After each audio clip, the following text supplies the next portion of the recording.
మాజీ మంత్రి జీవన్ రెడ్డి మరోసారి అలకబూనారు. హైదరాబాద్ లోని గాంధీ భవన్ ఇందుకు వేదిక అయ్యింది. జగిత్యాల ఎమ్మెల్యే సంజయ్ కుమార్ పై మరోసారి ఆయన ఆగ్రహం వ్యక్తం చేశారు. బీఆర్ఎస్ పార్టీకి చెందిన సంజయ్ కాంగ్రెస్ అంతర్గత సమావేశానికి ఎలా హాజరవుతారని ఫైర్ అయ్యారు.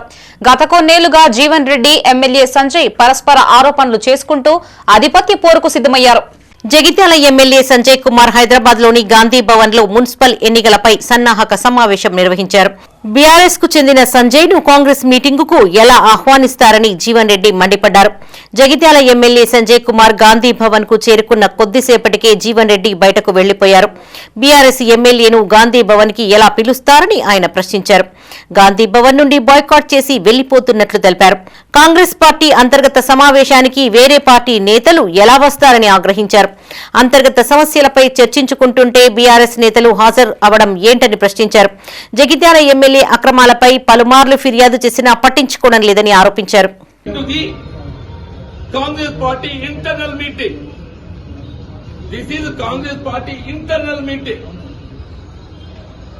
కాంగ్రెస్ పార్టీ అంతర్గత సమావేశానికి ఏదైతుందో వేరే రాజకీయ పార్టీ మన ప్రత్యర్థి పార్టీ, బీఆర్ఎస్ పార్టీ మన ప్రత్యర్థి పార్టీ, మన ప్రత్యర్థి పార్టీ శాసన పక్కన పిలుస్తుడు పెట్టుకొని మన అంతర్గత సమావేశం స్థానికతో ఎదుర్కొన్న అంశంపై ఎట్లా చర్చిస్తామే?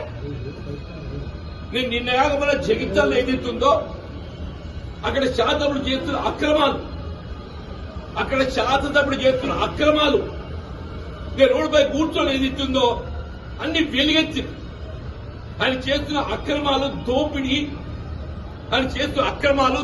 ఏదైతుందో వెలుగెత్తి పత్రికా ముఖ్యంగా మీ అందరి యొక్క సమస్య లోపల మొత్తం ప్రజానీకానికి ఏదైతుందో చూపెట్టడం జరిగింది. కాగా కేవలం నిధుల కోసమే కాంగ్రెస్ తో కలిసి పనిచేస్తున్నట్లు గతంలో ఎమ్మెల్యే సంజయ్ ప్రకటించారు. ఎమ్మెల్యేగా తన నియోజకవర్గాన్ని అభివృద్ది చేసుకునేందుకు నిధులు మంజూరు చేసుకోవడం అత్యవసరమని తెలిపారు. ఇందుకుగాను తాను కాంగ్రెస్ పార్టీ నేతలతో టచ్ లో ఉన్నట్లు గతంలో ప్రకటించారు. గతంలో వీరిద్దరికీ మాటల యుద్దం కొనసాగింది. ఇక మాజీ మంత్రి జీవన్ రెడ్డి గత 40 ఏళ్లుగా కాంగ్రెస్ లో పనిచేస్తున్నారని చెప్పుకొచ్చారు. బీఆర్ఎస్ పార్టీకి రాజీనామా చేయకుండా కాంగ్రెస్ లో ఎలా కొనసాగుతున్నారని, ఆయన ఏ పార్టీలో ఉన్నారో తనకే తెలియదంటూ జీవన్ రెడ్డి ఎద్దేవా చేశారు. అంతేకాకుండా జీవన్ రెడ్డి అనుచరుడి హత్యలో సైతం సంజయ్ హస్తం ఉందంటూ ఆయన గతంలో ఆరోపించిన విషయం తెలిసిందే.